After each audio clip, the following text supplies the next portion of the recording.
Radio Pasión US presenta Entre Letras y Otras Pasiones con la escritora mexicana Paula Guzmán en un programa de literatura donde los cuentos y relatos te van a llevar a un maravilloso viaje por tu imaginación.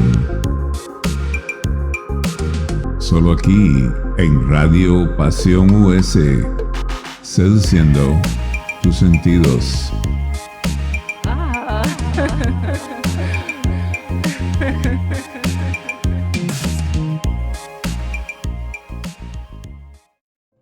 Hola, sean todos bienvenidos a su programa Entre Letras y Otras Pasiones. Mi nombre es Paula Guzmán y hoy estás aquí en tu estación favorita, Radio Pasión US, seduciendo tus sentidos. Ya sabes que me encanta leer para ti y el día de hoy voy a compartir contigo unos cuentos argentinos, cuentos de Horacio Quiroga, y son parte de un libro que puedes encontrar en Amazon que se llama Cuentos de Amor, de Locura y de Muerte. Y yo espero que te gusten. Antes te quiero invitar a que te suscribas a nuestro canal de YouTube de Radio Pasión US. Es gratis suscribirse, ahí están todos mis programas. Y si me quieres escuchar en vivo, puede ser los martes a las 8 de la noche, hora del centro de México, o los viernes a la 1 de la tarde. Y sin más preámbulo, ponte cómodo, ponte cómoda. Y vamos a un viaje a través de los personajes y de las historias de este gran autor argentino. Y esta primera historia, este primer cuento, se llama La muerte de Isolda. Concluía el primer acto de Tristán e Isolda. Cansado de la agitación de este día, me quedé en mi butaca, muy contento de mi soledad. Volví la cabeza hacia la sala y detuve enseguida los ojos en un palco bajo. Evidentemente, un matrimonio. Él un marido cualquiera, y tal vez por su mercantil vulgaridad y a diferencia de años con su mujer, menos que cualquiera. Ella, joven, pálida, con una de esas profundas bellezas que más que en el rostro, aún bien hermoso, reside en la perfecta solidaridad de mirada, boca, cuello, modo de entrecerrar los ojos. Era sobre todo una belleza para hombres sin ser en lo más mínimo provocativa, y eso es precisamente lo que no entenderán nunca las mujeres.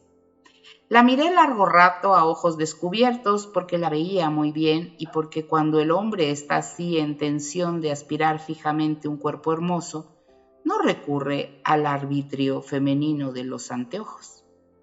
Comenzó el segundo acto. Volví aún la cabeza al palco y nuestras miradas se cruzaron.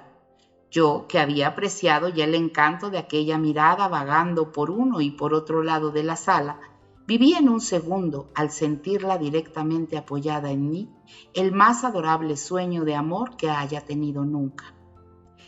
Fue aquello muy rápido, los ojos huyeron, pero 2 o 3 veces en mi largo minuto de insistencia tomaron fugazmente mi mirada.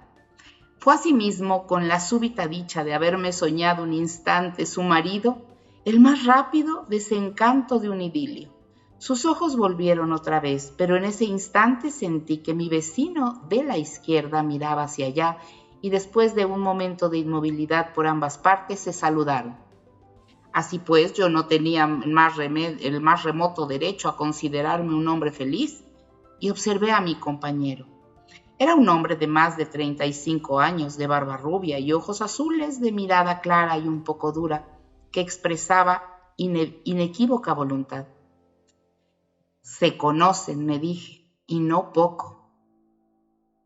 En efecto, después de la mitad del acto, mi vecino, que no había vuelto a apartar los ojos de la escena, los fijó en el palco. Ella, la cabeza un poco echada hacia atrás y en la penumbra, lo miraba también. Me pareció más pálida aún. Se miraron fijamente, insistentemente, aislados del mundo en aquella recta paralela de alma a alma que los mantenía inmóviles. Durante el tercero mi vecino no volvió un instante la cabeza, pero antes de concluir aquel salió por el pasillo lateral. Miré al palco y ella también se había retirado. Final de idilio, me dije melancólicamente. Él no volvió más y el palco quedó vacío. Sí, se repiten, sacudió largo rato la cabeza. Todas las situaciones dramáticas pueden repetirse, aún las más inverosímiles, y se repiten. Es menester vivir y usted es muy muchacho. Y las de su Tristán también, lo que no obsta para que haya ahí el más sostenido alarido de pasión que haya gritado alma humana. Yo quiero tanto como usted a esa obra, y acaso más. No me refiero, querrá creer, al drama de Tristán y con él las 36 situaciones de dogma fuera de las cuales todas son repeticiones. No, la escena que vuelve como una pesadilla, los personajes que sufren la alucinación de una dicha muerta, es otra cosa. Usted asistió al preludio de una de esas repeticiones. Sí, ya sé que se acuerda. No nos conocíamos con usted entonces, y precisamente a usted debía hablarle de esto, pero juzga mal lo que vio y creyó un acto mío feliz. ¿Feliz? Óigame, el buque parte dentro de un momento y esta vez no vuelvo más. Le cuento a usted como si se lo pudiera escribir por dos razones. Primero, porque usted tiene un parecido pasmoso con lo que era yo entonces, en lo bueno únicamente, por suerte. Y segundo, porque usted, mi joven amigo, es perfectamente incapaz de pretenderla, después de lo que va a oír. Óigame. La conocí hace 10 años y durante los 6 meses que fui su novio hice cuanto estuvo en mí para que fuera mía. La quería mucho y ella, inmensamente a mí. Por esto se dio un día y desde ese instante mi amor privado de tensión se enfrió. Nuestro ambiente social era distinto y mientras ella se embriagaba con la dicha de poseer mi nombre, yo vivía en una esfera de mundo donde me era inevitable filtrear con muchachas de apellido, fortuna y a veces muy lindas. Una de ellas llevó conmigo el filtreo bajo parasoles de Gardén, Party, a un extremo tal que me exasperé y la pretendí seriamente. Pero si mi persona era interesante para esos juegos, mi fortuna no alcanzaba a prometerle el tren necesario y me lo dio a entender claramente. Tenía razón, perfecta razón. En consecuencia, filtré con una amiga suya, mucho más fea, pero infinitamente menos hábil para estas torturas del TT a 10 centímetros, cuya gracia exclusiva consiste en enloquecer, su filt manteniéndose uno dueño de sí. Y esta vez no fui yo quien se exasperó. Seguro pues del triunfo pensé entonces en el modo de romper con Inés. Continuaba viéndola y aunque no podía ella engañarse sobre el amortiguamiento de mi pasión, su amor era demasiado grande para no iluminarle los ojos de felicidad cada vez que me veía llegar. La madre nos dejaba solos, y aunque hubiera sabido lo que pasaba, habría cerrado los ojos para no perder la más vaga posibilidad de subir con su hija a una esfera mucho más alta. Una noche fui allá dispuesto a romper con visible mal humor por lo mismo. Inés corrió a abrazarme, pero se detuvo bruscamente pálida. ¿Qué tienes?, me dijo. Nada, le respondí con sonrisa forzada, acariciándole la frente. Ella dejó hacer sin prestar atención a mi mano y mirándome insistentemente. Al fin apartó los ojos contrariados y entramos en la sala. La madre vino, pero sintiendo cielo de tormenta. Estuvo solo un momento y desapareció. Romper es palabra corta y fácil, pero comenzarlo. Nos habíamos sentado y no hablábamos. Inés se inclinó, me apartó la mano de la cara y me clavó los ojos, dolorosos de angustioso examen. Es evidente, murmuró. ¿Qué?, pregunté fríamente. La tranquilidad de mi mirada le hizo más daño que mi voz y su rostro se demudó. «Que ya no me quieres», articuló en una desesperada y lenta oscilación de cabeza. «Esta es la 50ª vez que dices lo mismo», respondí. No podía darse respuesta más dura, pero yo tenía ya el comienzo. Inés Me miró un rato, casi como a un extraño, y apartándome bruscamente la mano con el cigarro, su voz se rompió. «Esteban». «¿Qué?», torné a repetir. Esta vez bastaba. Dejó lentamente mi mano y se reinclinó hacia atrás en el sofá, manteniendo fijo en la lámpara su rostro lívido. Pero un momento después su cara caía de costado bajo el brazo crispado al respaldo. Pasó un rato aún. La injusticia de mi actitud. No veía en ella más que injusticia. Acrecentaba el profundo disgusto de mí mismo. Por eso cuando oí, o más bien sentí que las lágrimas brotaban al fin, me levanté con un violento chasquido de lengua.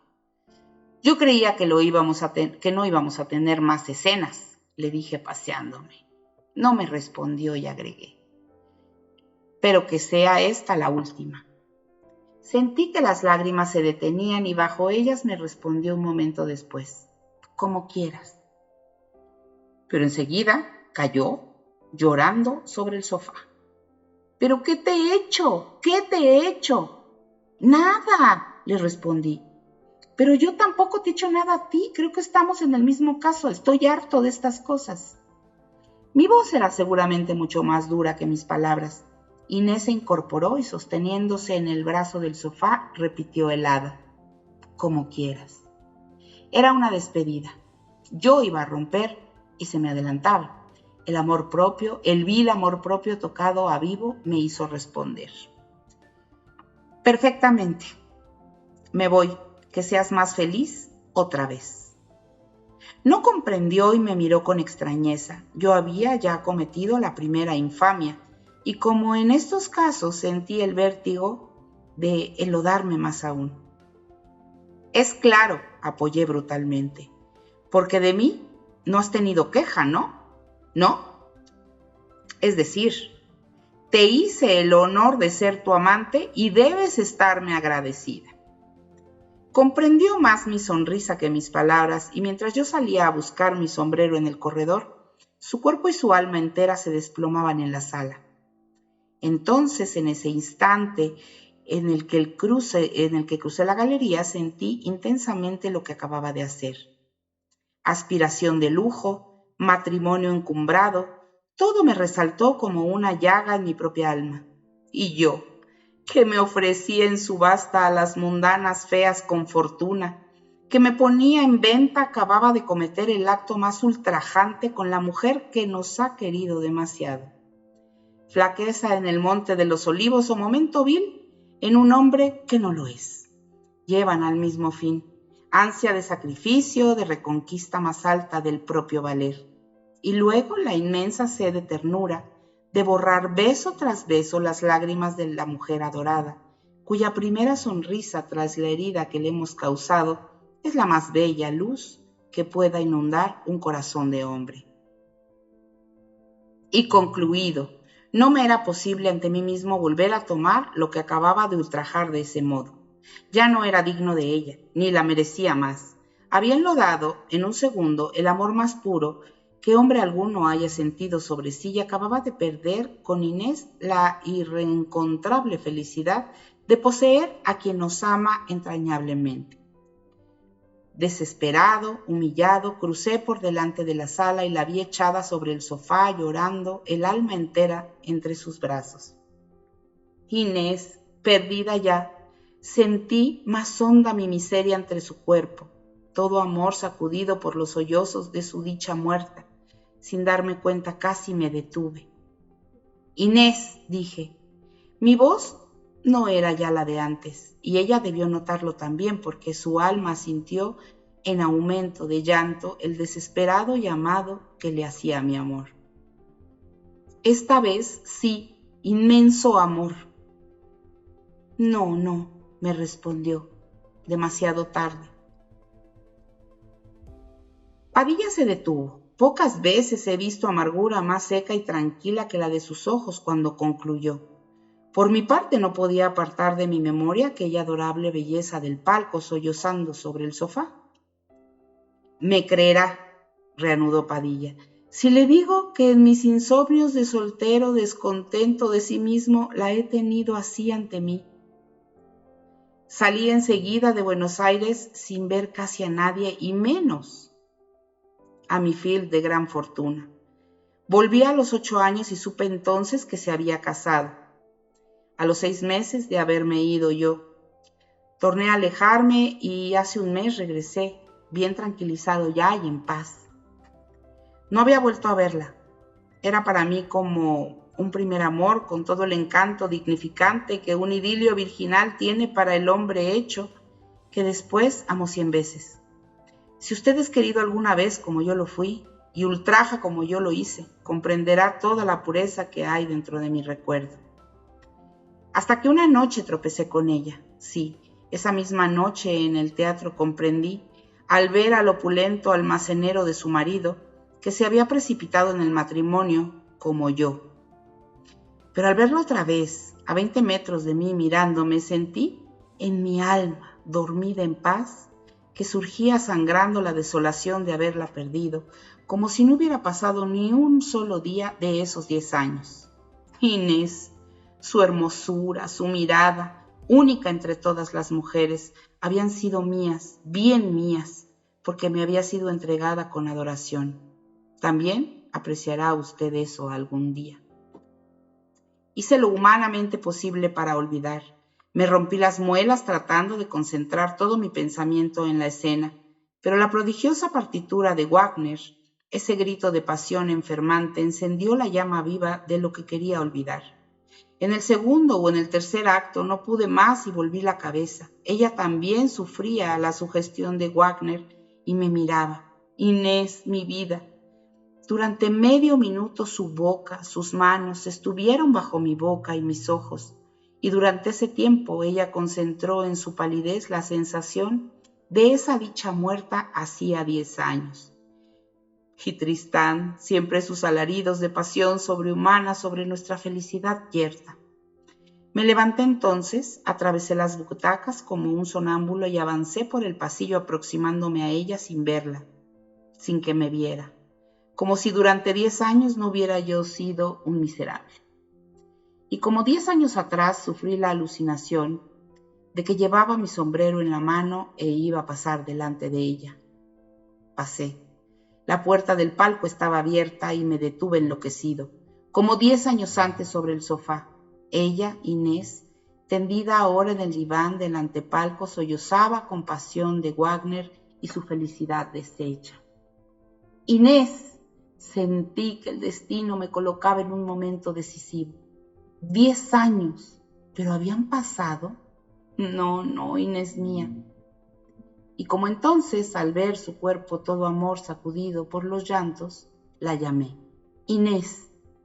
Y como 10 años antes, los sollozos redoblaron y como entonces me respondió bajo sus brazos, no, es demasiado tarde. ¿Y qué les pareció este cuento?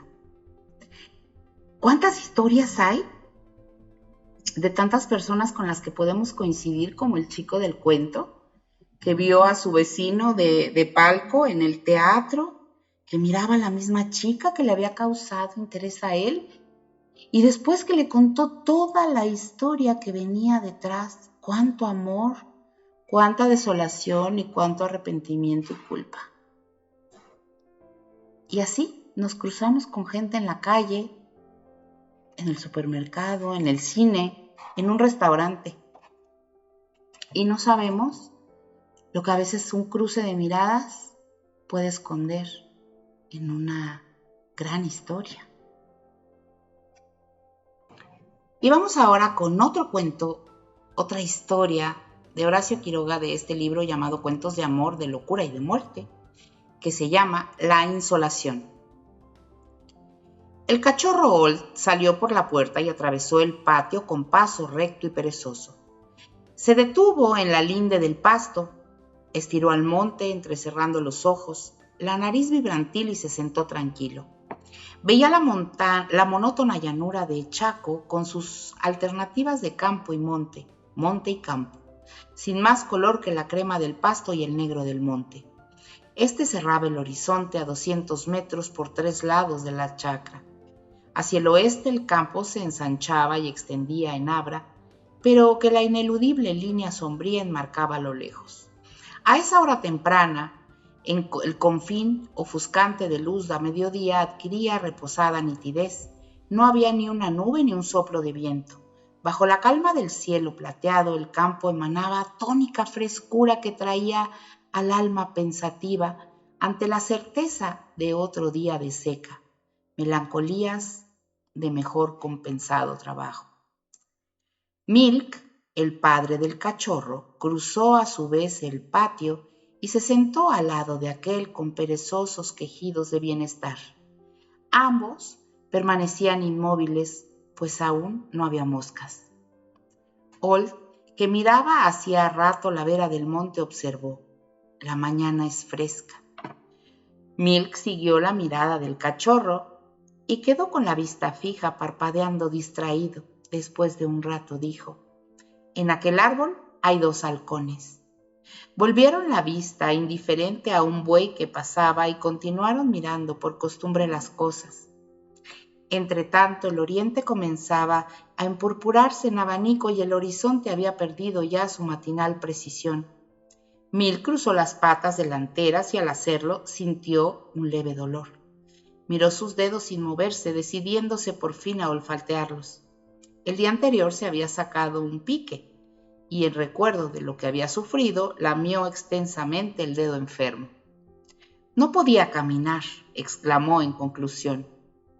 Old no comprendió a qué se refería y Milk agregó: hay muchos piqués. Esta vez el cachorro comprendió y repuso por su cuenta después de largo rato: hay muchos piqués. Y uno que otro callaron de nuevo convencidos. El sol salió y en el primer baño de luz las pavas del monte lanzaron al aire puro del tumultuoso trompeteo de su charanga. Los perros, dorados al sol oblicuo, entornaron los ojos, dulcificando su mólice en beato pestañeo. Poco a poco la pareja aumentó con la llegada de otros compañeros. Dick, el taciturno preferido, Prince, cuyo labio superior partido por un coatí dejaba ver los dientes, y Isondú, de nombre indígena. Los 5 fox terriers tendidos y beatos de bienestar durmieron. Al cabo de una hora irguieron la cabeza por el lado opuesto del bizarro rancho de 2 pisos, el inferior de barro y el alto de madera, con corredores de baranda de chalet. Habían sentido los pasos de su dueño que bajaba la escalera. Mr. Jones, la toalla al hombro, se detuvo un momento en la esquina del rancho y miró el sol, alto ya. Tenía aún la mirada muerta y el labio pendiente tras su solitaria velada de whisky, más prolongada que las habituales. Mientras se levantaba, los perros se acercaron y le olfatearon las botas, meneando con pereza el rabo. Como las fieras amaestradas, los perros conocen el menor indicio de borrachera de su amo. Se alejaron con lentitud a echarse de nuevo al sol, pero el calor creciente les hizo presto abandonar aquel por la sombra de los corredores. El día avanzaba igual a los anteriores de ese mes, secos, límpidos, con 14 horas de sol calcinante que parecía mantener el cielo en fusión y que en un instante resquebrajaba la tierra mojada en costras blanquecinas. Mr. Jones fue a la chacra, miró el trabajo del día anterior y retornó al rancho. En toda esa mañana no hizo nada. Almorzó y subió a dormir la siesta.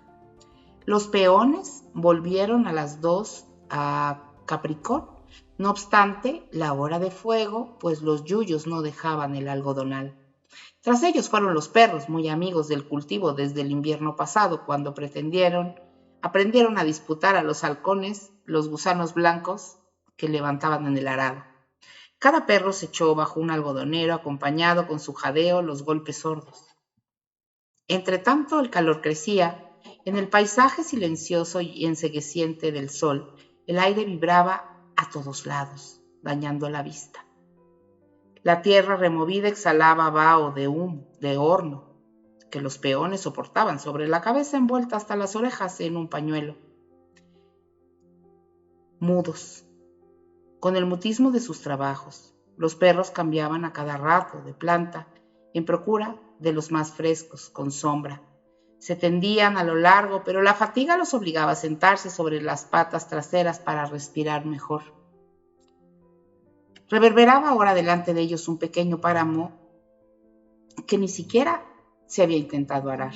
Ahí el cachorro vio de pronto a Mr. Jones sentado sobre un tronco que lo miraba fijamente. Old se puso de pie, meneando el rabo. Los otros se levantaron también, pero erizados. «Es el patrón», dijo el cachorro, sorprendido de la actitud de aquellos. «No, no es él», dijo Dick. Los 4 perros estaban apiñados, gruñendo sordamente sin apartar los ojos de Mr. Jones, que continuaba inmóvil mirándolos. El cachorro incrédulo fue a avanzar, pero Prince le mostró los dientes. «No es él, es la muerte». El cachorro se erizó de miedo y retrocedió al grupo. «¿Es el patrón muerto?», preguntó ansiosamente. Los otros, sin responderle, rompieron a ladrar con furia, siempre en actitud de temerosidad. Pero Mr. Jones se desvanecía ya en el aire ondulante.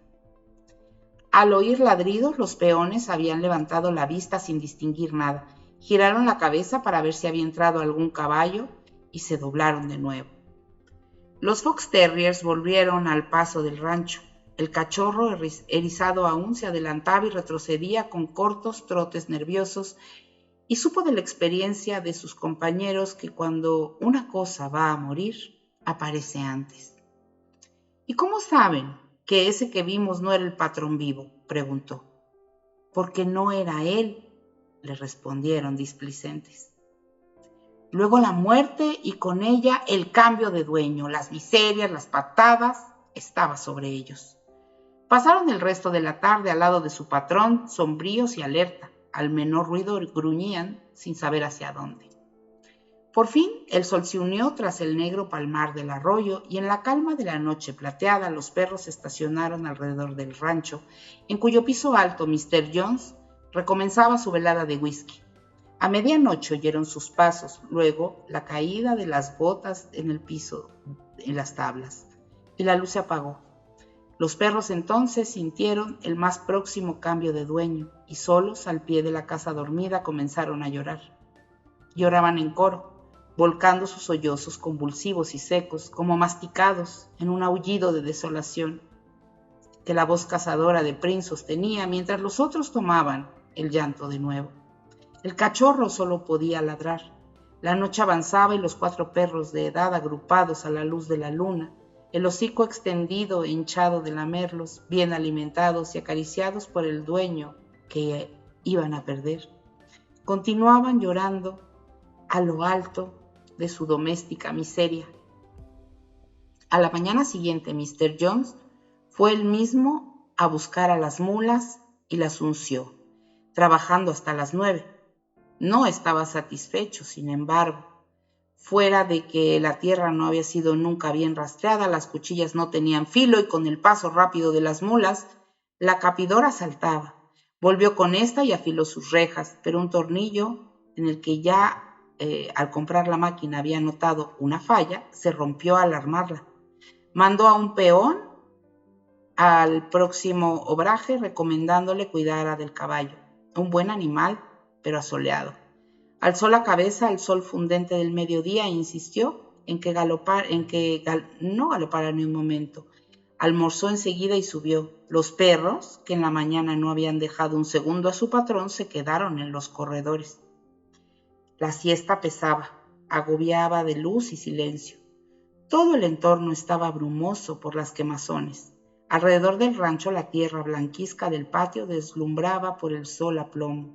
Parecía deformarse en un hervor que adormecía los ojos parpadeantes de los fox terriers. «No ha aparecido más», dijo Milk. Old, al oír aparecido, levantó vivamente las orejas. Incitando por la evocación del cachorro, se puso de pie y ladró. ¿Buscando a qué? Al rato cayó, entregándose con sus compañeros a su defensiva cacería de moscas. «No vino más», agregó Isondú. «Había una lagartija bajo el raigón», recordó por primera vez Prince. Una gallina, el pico abierto y las alas apartadas del cuerpo, cruzó el patio incandescente con su pesado trote de calor. Prince la siguió perezosamente con la vista y saltó de golpe.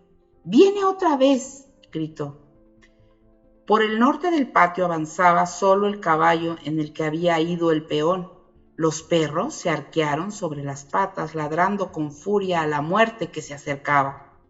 El caballo caminaba con la cabeza baja, aparentemente indeciso sobre el rumbo que debía seguir.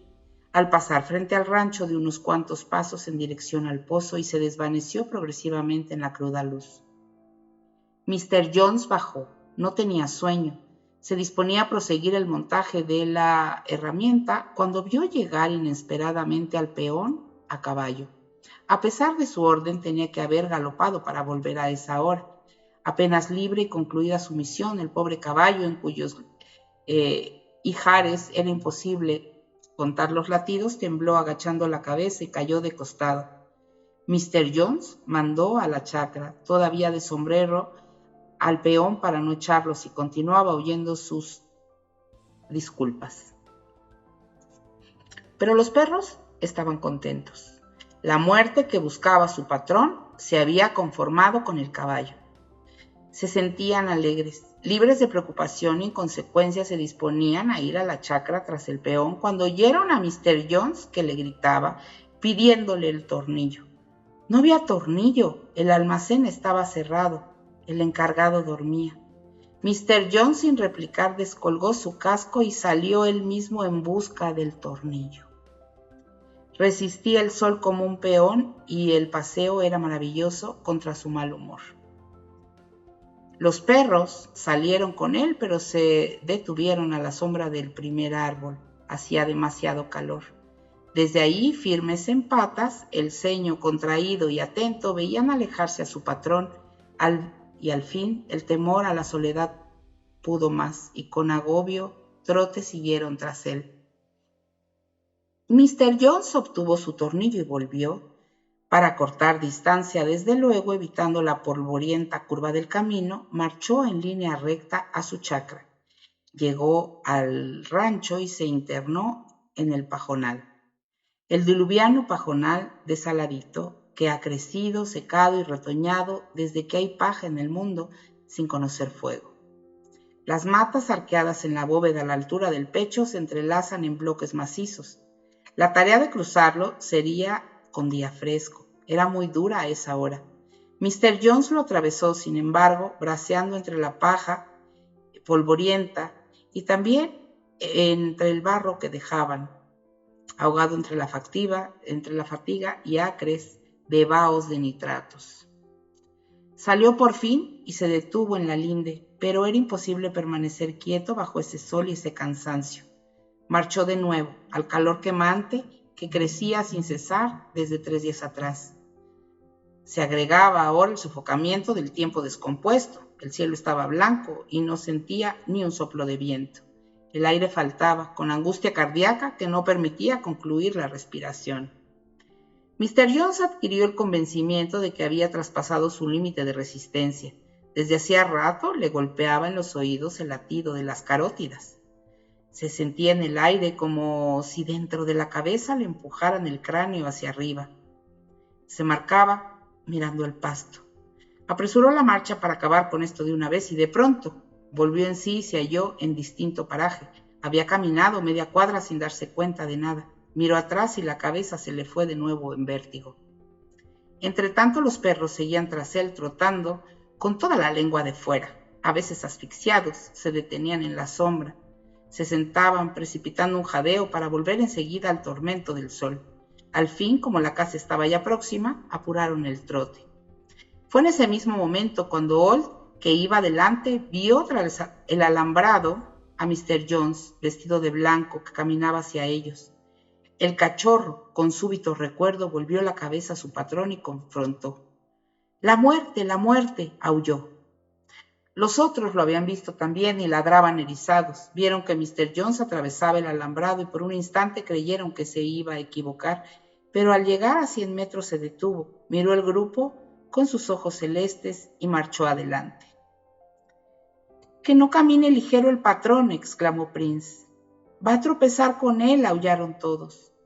En efecto, el otro, tras breve excitación había avanzado, pero no directamente sobre ellos como antes, sino en línea oblicua y en apariencia errónea, pero que debía llevarlo justo al encuentro de Mr. Jones. Los perros comprendieron que esta vez todo concluía, porque su patrón continuaba caminando a igual paso, como un autómata sin darse cuenta de nada. El otro llegaba ya, los perros hundieron el rabo y corrieron de costado aullando. Pasó un segundo y el encuentro se produjo. Mr. Jones se detuvo, giró sobre sí mismo y se desplomó. Los peones lo vieron caer, lo llevaron a prisa al rancho, pero fue inútil. Todo el agua, murió sin volver en sí. Mr. Moore, su hermano materno, fue allá desde Buenos Aires, estuvo 1 hora en la chacra y 4 días después liquidó todo, volviéndose enseguida al sur. Los indios se repartieron los perros, que vivieron en adelante, flacos y sarnosos, e iban todas las noches con hambriento sigilo a robar espigas de maíz en las chacras ajenas. Sin duda un cuento muy diferente. ¿Qué pensarán nuestros animalitos? Sin duda los animalitos son muy intuitivos y conocen a sus dueños, creo que mejor que nadie, porque no los conocen desde afuera, sino hasta intuyen. No sé si tú te pasa que tienes animalitos, pero intuyen tu estado de ánimo, intuyen cuando necesitas compañía. Y vamos a concluir con otro cuento de amor, de locura y de muerte de Horacio Quiroga llamado El almohadón de plumas. Su luna de miel fue un largo escalofrío. Rubia, angelical y tímida, el carácter duro de su marido heló sus soñadas niñerías de novia. Ella lo quería mucho, sin embargo, aunque a veces con un ligero estremecimiento, cuando volviendo de noche juntos por la calle, echaba una furtiva mirada a la estatura de Jordán. Mudo desde hacía 1 hora. Él, por su parte, la amaba profundamente sin darlo a conocer. Durante 3 meses, se habían casado en abril, vivieron una dicha especial. Sin duda, hubiera ella deseado menos severidad en ese rígido cielo de amor, más expansiva e incauta ternura, pero el impasible semblante de su marido la contenía siempre. La casa en que vivían influía no poco en sus estremecimientos. La blancura del patio silencioso, frisos, columnas y estatuas de mármol producía una otoñal impresión de palacio encantado. Dentro, el brillo glacial del estuco, sin el más leve rasguño en las altas paredes, afirmaba aquella sensación de desapacible frío. Al cruzar de una pieza a la otra, de un cuarto al otro, los pasos hacían eco en toda la casa, como si un largo abandono hubiera sensibilizado su resonancia. En ese extraño nido de amor, Alicia pasó todo el otoño. Había concluido, no obstante, por echar un velo sobre sus antiguos sueños y aún vivía dormida en la casa hostil sin querer pensar en nada hasta que llegaba su marido. No es raro que adelgazara. Tuvo un ligero ataque de influenza que se arrastró insidiosamente días y días. Alicia no se reponía nunca. Al fin una tarde pudo salir al jardín apoyada del brazo de su marido. Miraba indiferente a uno y a otro lado. De pronto Jordán, con honda ternura, le pasó muy lento la mano por la cabeza, y Alicia rompió enseguida en llanto, echándole los brazos al cuello. Lloró largamente, todo su espanto callado, redoblando el llanto a la más leve caricia de Jordán.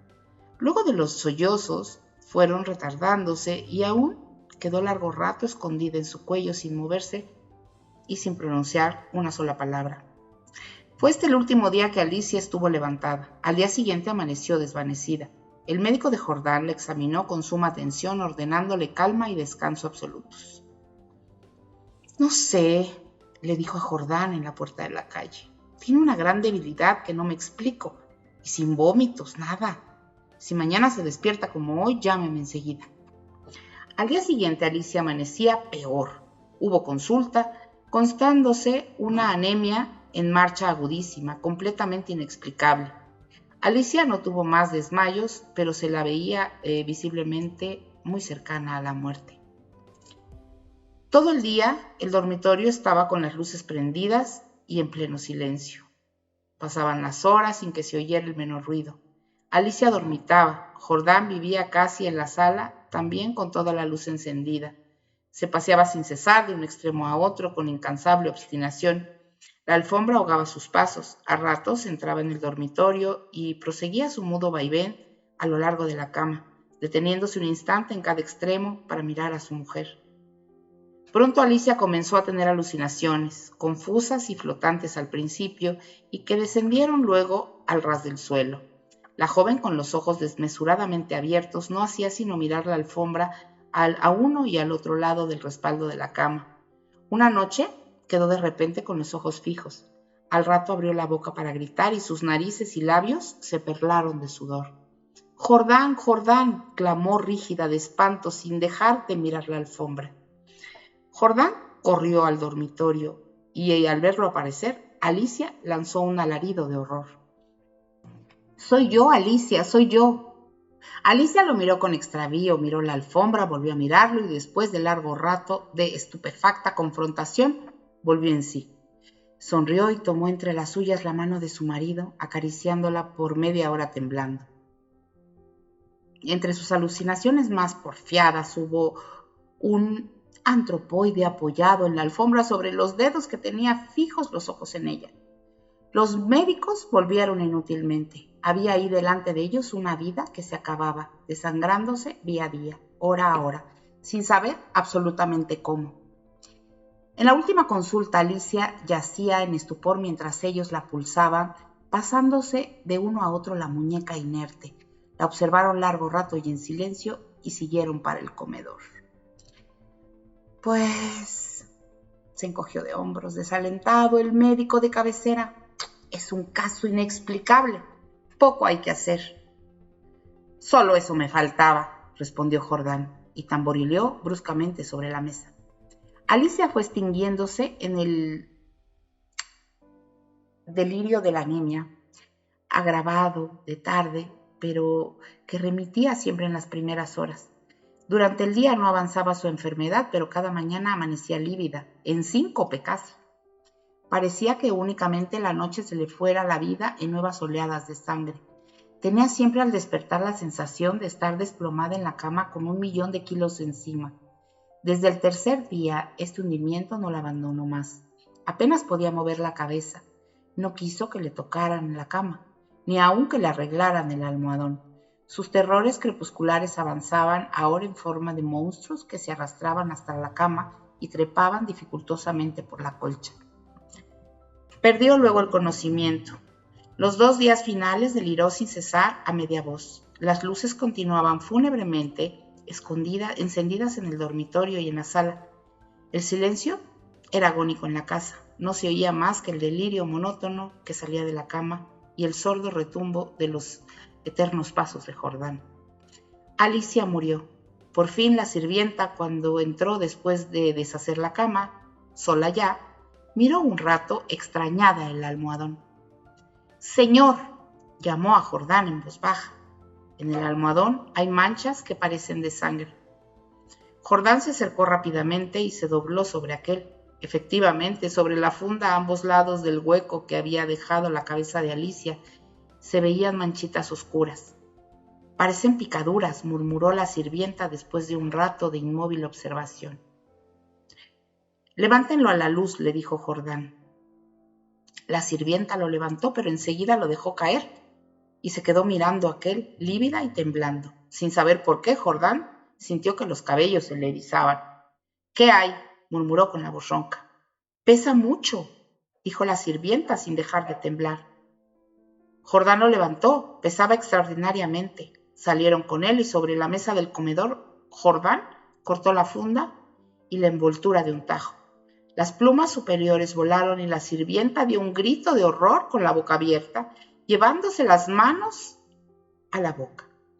Sobre el fondo, entre las plumas, moviéndose lentamente, las patas velludas, había un animal monstruoso, una bola viviente y viscosa. Estaba tan hinchado que apenas se le pronunciaba la boca. Noche a noche, desde que Alicia había caído en cama, había aplicado sigilosamente su boca, su trompa, mejor dicho, a las sienes de aquella, chupándole la sangre. La picadura era casi imperceptible. La remoción diaria del almohadón sin duda había impedido al principio de su desarrollo, pero desde que la joven no pudo moverse, la succión fue vertiginosa. En 5 días, en 5 noches, había el monstruo vaciado a Alicia. Estos parásitos de las aves diminutos en un medio habitual llegan a adquirir, en ciertas condiciones, proporciones enormes. La sangre humana parece serles particularmente favorable, y no es raro hallarlos en los almohadones de plumas. ¡Ay, qué tal!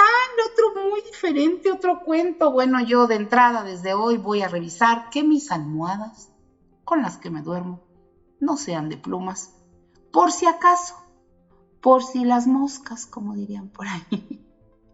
Y bueno, con esto concluimos el programa del día de hoy. Espero que te hayan gustado y hayas disfrutado de estos cuentos de Horacio Quiroga, que son cuentos de amor, de locura y de muerte.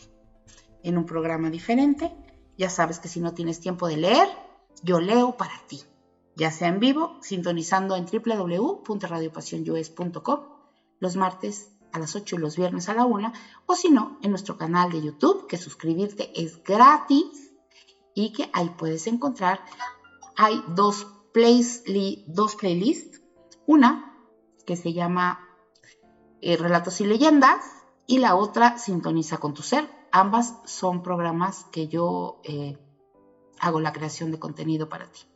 Y te mando un beso a donde quiera que estés y nos escuchamos en la próxima.